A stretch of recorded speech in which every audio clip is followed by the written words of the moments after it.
Bien commencer l'année avec trustmyscience.com du 28 novembre 2019 qui déclare la planète en état d'urgence.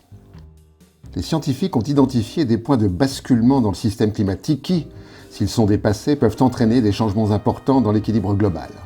Tim Lenton, chercheur en système climatique à l'université d'Exeter au Royaume-Uni, a déclaré que « Il y a 10 ans, nous avions identifié une série de points de basculement potentiels dans le système terrestre. Nous constatons maintenant que plus de la moitié d'entre eux ont été activés. » Parmi les 9 points de basculement dépassés, le réchauffement des zones de glace de l'Arctique, de l'Antarctique et du Groenland, ainsi que les changements radicaux en cours dans les forêts boréales, les courants de l'océan Atlantique, la forêt amazonienne, les systèmes coralliens d'eau chaude et la fonte du pergélisol.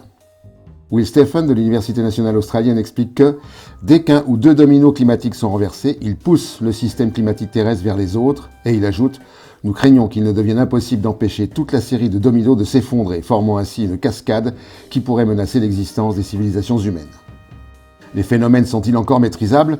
Selon le rapport du Programme des Nations Unies pour l'environnement, l'UNEP, d'ici 2030, la production d'énergie fossile pourrait être de 40 à 50% trop élevée pour être compatible avec une limitation du réchauffement climatique à 2 degrés. Nous ne semblons ni vouloir ni pouvoir prendre le chemin de la raison. Cette question dans LCI.fr du 18 novembre 2019, le bilan carbone de la vidéo en ligne est-il vraiment insoutenable?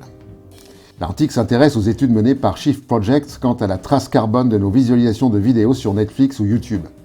On y apprend que 10 heures de vidéo en HD, ce serait plus donné que toute édition américaine de Wikipédia. Cette évaluation, même si elle n'est pas d'une exactitude mathématique, montre à quel point nos consommations numériques ne sont pas sans effet sur le climat. Il suffit de s'intéresser aux data centers, par exemple, dont les systèmes de refroidissement utilisent beaucoup d'énergie, autant que les serveurs eux-mêmes. L'article débat des méthodes de calcul utilisées par Shift Project pour qui la vidéo en ligne au global correspond au carbone émis par l'Espagne. En effet, la consommation de vidéos représente 60% de l'ensemble des flux de données diffusés et échangés sur le web, soit 300 millions de tonnes de CO2 par an.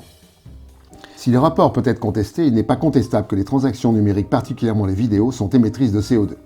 L'industrie du porno est à elle seule responsable de 27% des émissions dues aux vidéos en ligne, soit 80 millions de tonnes de CO2 chaque année. Il va falloir baisser la fréquence des branlettes. Les pieds dans l'eau dans 10 ans, selon Up Magazine, info du 9 octobre 2019. Des chercheurs australiens viennent de publier une étude dans Nature basée sur une analyse d'une période géologique comparable à la nôtre, le Pliocène. Le taux de CO2 dans l'atmosphère était identique à la nôtre et l'élévation des températures quasi identique. Les conséquences furent la fonte d'un tiers de l'Antarctique qui provoqua une élévation du niveau des océans de 25 mètres. Il semble, selon cette étude, que le phénomène pourrait se reproduire dès 2030. La géographie que nous connaissons serait à revoir. Les Pays-Bas disparaîtraient, la Normandie perdrait son Cotentin, plus d'îles en Bretagne, Nantes et Bordeaux sous la mer, la Camargue rayée de la carte, la promenade des Anglais et le Vieux-Nice noyés, sans parler du delta du Nil, du Bangladesh, de New York et de la côte est des États-Unis, etc. 1 milliard de personnes seraient touchées et obligées de partir de chez elles. Georgia Rose Grant, chercheur à l'Université Victoria de Wellington, ajoute « Au rythme actuel des émissions mondiales, nous pourrions être de retour dans la Pliocène d'ici 2030 et nous aurons dépassé l'objectif de 2 degrés fixé à Paris. » L'une des questions les plus critiques auxquelles l'humanité est confrontée est celle de savoir combien et à quelle vitesse le niveau des mers va monter. Il serait temps d'acheter des bottes. Dans la rubrique Rien à foutre, un projet inutile et imposé dans la relève-et-la-peste.fr du 24 octobre 2019.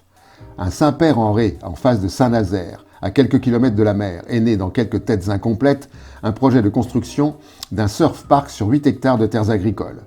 3 913 mètres cubes de béton, 11 000 mètres cubes d'eau douce, 12 millions d'euros investis pour permettre à quelques surfeurs inconséquents d'avoir une vague disponible à la demande ou presque. Dans le même temps en France, 164 hectares de terres agricoles sont perdus chaque jour sous le béton, pour un total de plus de 70 000 hectares détruits par an, soit plus de 6 fois la surface de Paris. Le climat s'annonce difficile pour la région PACA dans futurascience.com du 30 décembre 2019. Selon le groupe régional d'experts sur le climat, dans un rapport rendu public en décembre, la sécheresse et la chaleur estivale augmenteront en durée et en intensité, les eaux souterraines et de surface diminueront de 20% et les périodes de pluie intenses se multiplieront dans les années à venir. À l'automne 2019, des pluies torrentielles causant souvent des inondations sont à l'origine de la mort de 13 personnes.